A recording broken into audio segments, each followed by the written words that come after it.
नमस्कार, सुजस बुलेटिन में आपका स्वागत है। मैं हूं आपके साथ अभिलाषा गर्ग। एक नजर हेडलाइंस पर।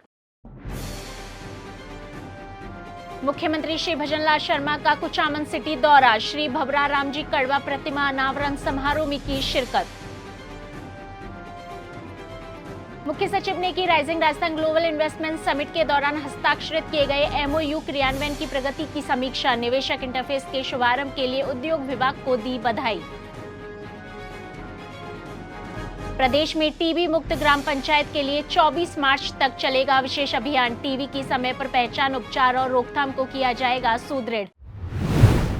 मुख्यमंत्री श्री भजनलाल शर्मा आज कुचामन सिटी के दौरे पर रहे। इस दौरान उन्होंने श्री भवरा राम जी कड़वा प्रतिमा अनावरण समारोह में शिरकत की। मुख्यमंत्री ने कहा कि राजस्थान अध्यात्म, विरासत, संस्कृति और महापुरुषों की धरा है। उन्होंने कहा कि हम प्रधानमंत्री के विकास भी विरासत भी के मंत्र पर काम कर रहे हैं।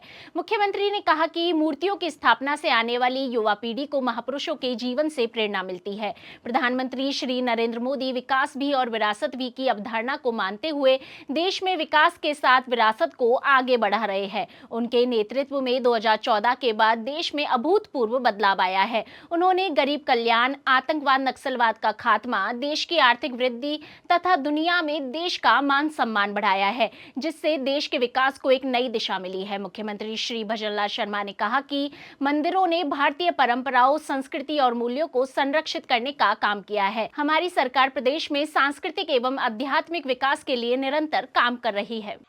नागौर, कुचामन, डिडवाना, इसको राजस्थान की हृदय स्थली कहा जाता है। और हृदय स्थली वो स्थान होता है जहां से व्यक्ति का शरीर चलता है। यह मेरा नागौर और डिडवाना, कुचामन वो क्षेत्र है जो यहां का युवा, यहां की महिला, यहां का किसान, यहां का मजदूर मेहनत करते हुए हमारे राजस्थान को हमेशा आगे बढ़ाने का काम करता है। आज मैं इस मौके पर हम सब पूर्व सरपंच, जनसेवी और आदर्श व्यक्तित्व के धनी स्वर्गीय भवरा राम कड़वा जी की प्रतिमा अनावरण के इस भावुक क्षण में मैं निश्चित रूप से ऐसे सरपंच भवरा राम जी को अपने श्रद्धा सुमन अर्पित करता हूं कि अगर सबसे बड़ी जनप्रतिनिधियों में कोई ताकत है तो वो सरपंच है।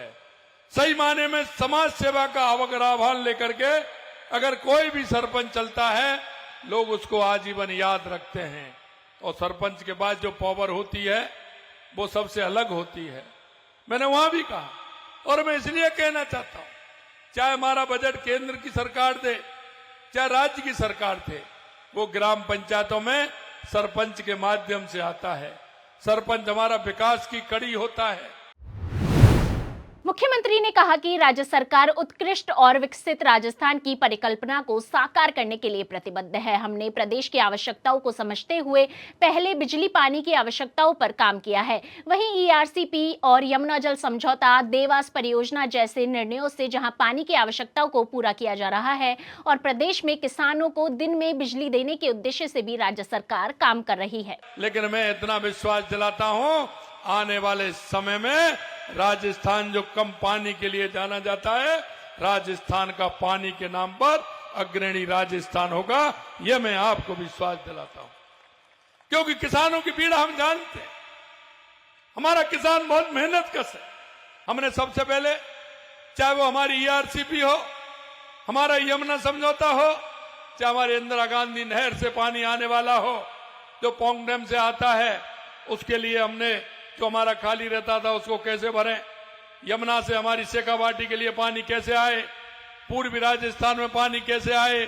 और हमने यही नहीं, हमने कहा है कि जब हमारी इंदिरा गांधी नहर में पानी आएगा तो हमारे हनुमानगढ़, गंगानगर, बीकानेर, नागौर, फलौदी, जैसलमेर, जोधपुर और बाड़मेर को पानी मिलेगा। दूसरा काम था हमारा बिजली का, कि हमारे को बिजली समय पर नहीं मिलती, बिजली की बड़ी दिक्कत होती है। तो हमने ये काम किया कि 2,24,000 करोड़ रुपए के हमारी केंद्र सरकार से एमओयू किया और उसका काम धरातल पर आ गया।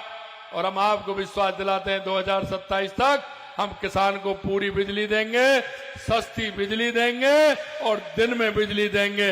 ये हमने कहा है, ये हम आपको करके दिखाएंगे। मुख्यमंत्री श्री भजनलाल शर्मा ने कहा कि राज्य सरकार प्रदेश की अर्थव्यवस्था को दोगुना करने के लक्ष्य के साथ काम कर रही है। इसके लिए सरकार तथा निजी क्षेत्र द्वारा राज्य के विभिन्न क्षेत्रों में निवेश किया जा रहा है। साथ ही धार्मिक और अध्यात्म विरासत के स्थलों के संरक्षण के लिए भी सरकार नित नए कदम उठा रही है। उन्होंने कहा कि हमारी सरकार राज्य में निवेश बढ़ाने के लिए सभी क्षेत्रों में योजनाबद्ध तरीके से कार्य कर रही है। हम सभी के प्रयासों से नया राजस्थान, बदलता राजस्थान, राइजिंग राजस्थान का सपना साकार होगा। गत वर्ष 9 से 11 दिसंबर के दौरान आयोजित rising Rajasthan global investment summit के तहत राज्य सरकार ने 35 लाख करोड़ रुपए के रिकॉर्ड निवेश प्रस्तावों पर हस्ताक्षर किए थे।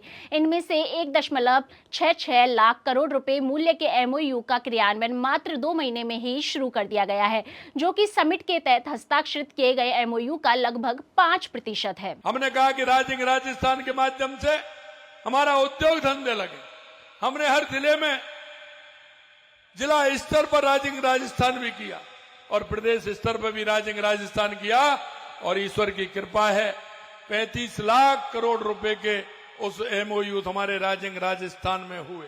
हम हमारे उन लोगों को जो दूर किसान का बेटा, मजदूर का बेटा जो दूर बैठा है, उसको कैसे फायदा मिल सकता है, इस क्षेत्र में भी हमने काम किया।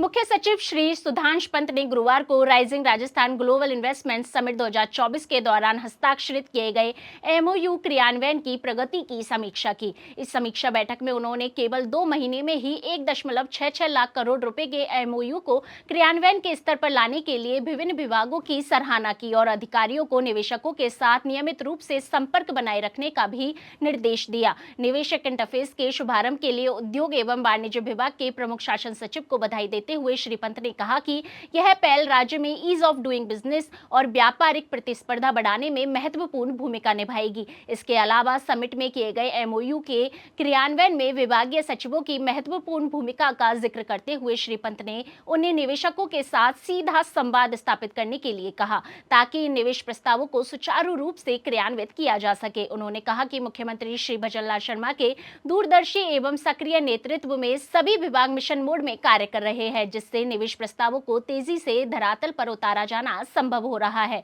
यह सभी विभागों के समन्वित प्रयासों का ही परिणाम है कि मात्र 2 महीने में ही 1.66 लाख करोड़ रुपए के एमओयू का क्रियान्वयन शुरू हो गया है। हमें इस गति को बनाए रखना है और निवेशकों की आवश्यकताओं के हिसाब से अनुकूल वातावरण तैयार करना है, ताकि इन निवेश प्रस्तावों को सफलतापूर्वक लागू किया जा सके। मुख्यमंत्री श्री भजनलाल शर्मा द्वारा प्रदेश को टीबी मुक्त करने की दिशा में काम किया जा रहा है। टीबी मुक्त भारत अभियान के तहत प्रदेश में राज्य 6 अनुभाग राजस्थान की ओर से संपूर्ण राज्य में टीबी मुक्त ग्राम पंचायत की दिशा में विशेष अभियान संचालित किया जा रहा है। प्रदेश में 24 मार्च 2025 तक संचालित होने वाले इस अभियान का उद्देश्य टीबी उन्मूलन को गति देना, समुदाय में टीबी की समय पर पहचान, उपचार एवं रोकथाम को सुदृढ़ करना है। राज्य में इस अभियान के सफल संचालन हेतु विगत दिनों में प्रमुख शासन सचिव श्रीमती गायत्री राठौड़ के निर्देशन में मिशन निदेशक एनएचएम डॉक्टर भारती दीक्षित एवं निदेशक ने बैठक आयोजित कर सभी संयुक्त निदेशक, मुख्य चिकित्सा एवं स्वास्थ्य अधिकारी, जिला क्षय रोग अधिकारी एवं उनकी टीम, जिला आईईसी समन्वयक सहित अन्य अधिकारियों को अभियान सफल बनाने के संबंध में निर्देशित किया है। अभियान के तहत प्रमुख इंडिकेटर संदिग्ध टीबी मामलों की जांच प्रति 1000 जनसंख्या पर 30 से अधिक, टीबी नोटिफिकेशन दर प्रति 1000 जनसंख्या पर 1 से कम, उपचार सफलता दर 85% लक्ष्य, ड्रग ससेप्टिबिलिटी टेस्ट 60% मरीजों के लिए, निक्षय पोषण योजना का लाभ 100% लक्ष्य, निक्षय मित्र द्वारा पोषण किट वितरण 100% लक्ष्य निर्धारित किए गए हैं। राज्य सरकार एवं स्वास्थ्य विभाग का लक्ष्य है कि इस अभियान के माध्यम से टीबी मुक्त राजस्थान की दिशा में ठोस कदम उठाए जाए और प्रत्येक ग्राम पंचायत को इस अभियान से जोड़ा जाए। अभियान की सफलता के लिए सामुदायिक सहभागिता को बढ़ावा दिया जाएगा तथा सभी हितधारकों को सक्रिय भूमिका निभाने के लिए प्रेरित किया जाएगा। तो जिस बुलेटिन में आज के लिए इतना ही, फिर होगी आपसे मुलाकात, तब तक के लिए नमस्कार।